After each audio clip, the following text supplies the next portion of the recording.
Welcome to our Living in Lisbon channel. Here we visit different neighborhoods, different cities and towns, all within about a 1-hour radius of Lisbon. We show you the property types, the price points, the lifestyle, the ins and outs, and the pros and cons. So, if that sounds like it's something you'd be interested in, go ahead and subscribe. And if you'd like to be the first to be notified about changes in the market, go ahead and tap the bell. And please pass this along to anybody you know who might be interested in moving to Portugal.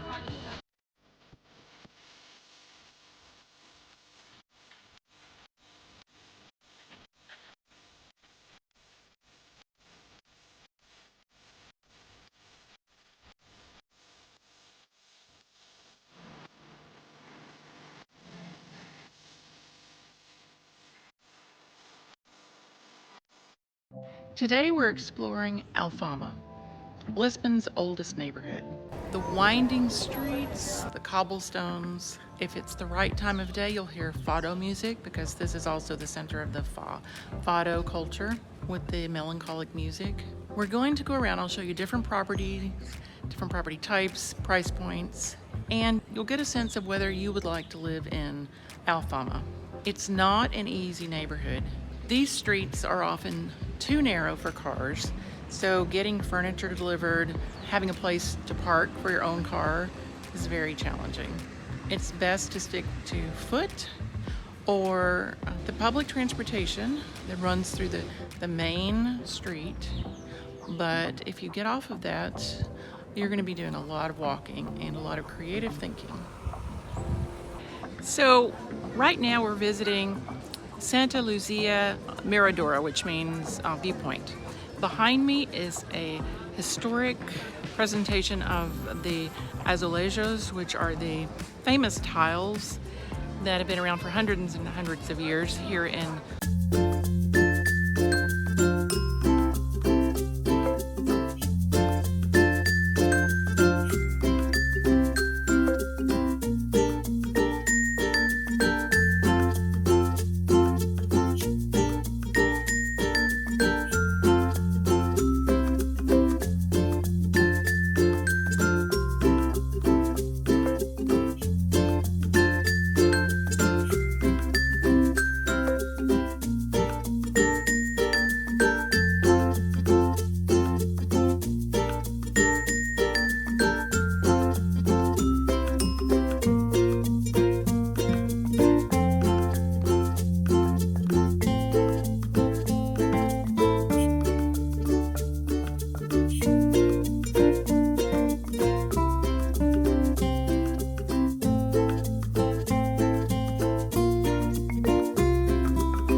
ourselves right on through this little garden.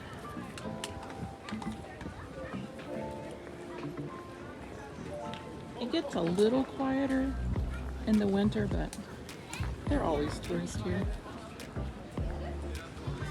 Early in the morning would be a great time to visit.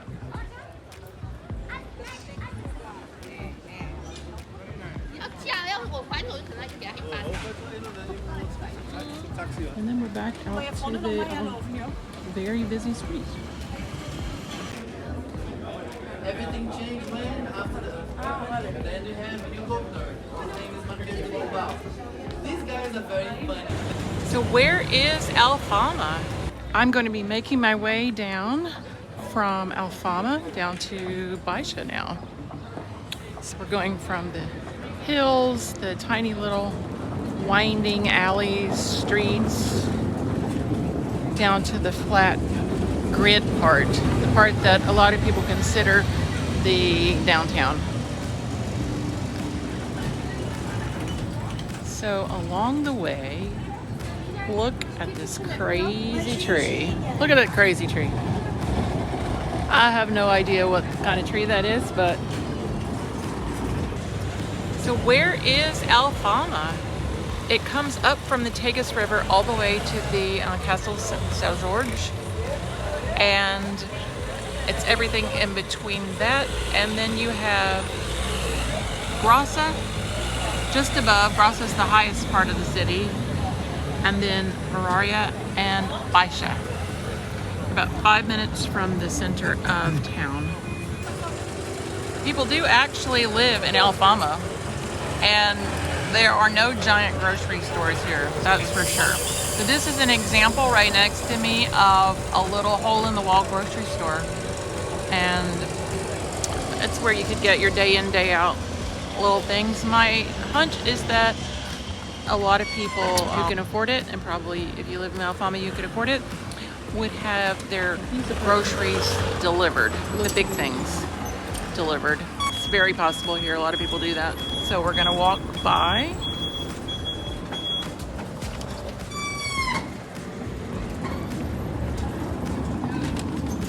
We've just made our way down that hill from Alfama, and we still have a little bit more of the Baisha Alfama, or the lower Alfama, to go through on our way to give a tour of Baisha. Stick with us, check it out.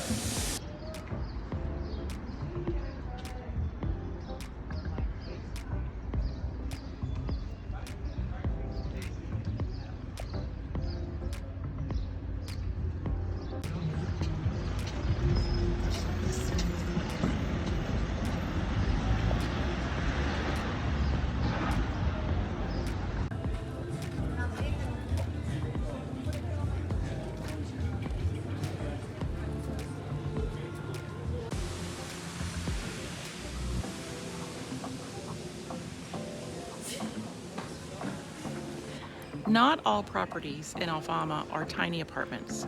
From time to time, you'll be able to nab an actual palace or palaceette. The price is much greater, of course, but imagine living in a place like this. This particular one is not currently for sale, but it would be at least 5 million euros. In Alfama, you'll find a 1 to 2 bedroom, renovated nicely enough apartment for between 800,000 to 1.2 million euros. That's the typical.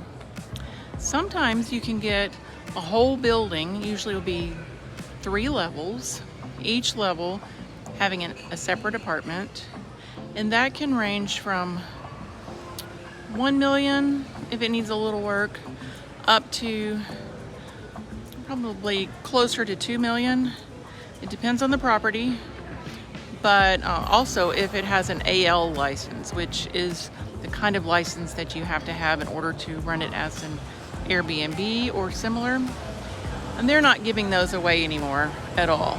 So the only way you can have one of those, which it is quite lucrative here in Alfama, The only way you can have one of those is if you buy it. It comes with the building, and not all of them can pass to a new owner. So you really need your attorney or our attorney to look and make sure that you are actually able to have the AL license that is with that building. We had one client who almost made the mistake of buying a 3-level, 3-apartment building with the understanding that they were going to be able to have that AL license, and in that case the AL license was such that it would not pass to the purchaser of the property. So that changed the numbers quite a bit. So beware. There are some things you should know about the properties in Alfama. One, some of these properties don't even have modern plumbing and electrical. Keep in mind that many of these buildings are about 1,300 years old. Castles was built in the year 500 by the Visigoths. So a lot of these properties are still not modernized. So keep that in mind. Another thing is, even if you're ambitious and up for a project, permitting can be a definite obstacle. And it's a lot harder to get permits in Alfama than in some of the other parts of the city. Elevators are very rare. Parking is also very rare. So they say for Alfama, within 6 months of living in Alfama, people either love it or they're looking to get out. There's not really any in between. So I'll keep that in mind. Another thing is the tourists are real. The cruise ships, the port for the cruise ships is just down below at the river level of Alfama, because Alfama does go all the way down there for a little bit. And there's a steady stream of tourists from the cruise ships, in addition to the other tourists who came in however they come in. And that gets old. It gets old. People are making noise, partying all the time. It's a nuisance. So it might be fine for a few days, but keep in mind, do you want that to be your home? Could you have the feeling of oasis and respite surrounded by all the tourists and everything that they bring? The charm is real though. The charm is real, but it comes at a cost. If you'd like to talk about what's risky versus what is reasonable for Alfama or any of the other historic areas, or any place within 1 hour of Lisbon, we know it inside and out, and we would be happy to advise you and to connect you with architects, property lawyers, whatever you need. We're here to help you make a smooth move to Lisbon, Portugal. Our contact information is in the description below. So I'd be happy to hop on a Zoom, or feel free to message us if you'd like to start like that.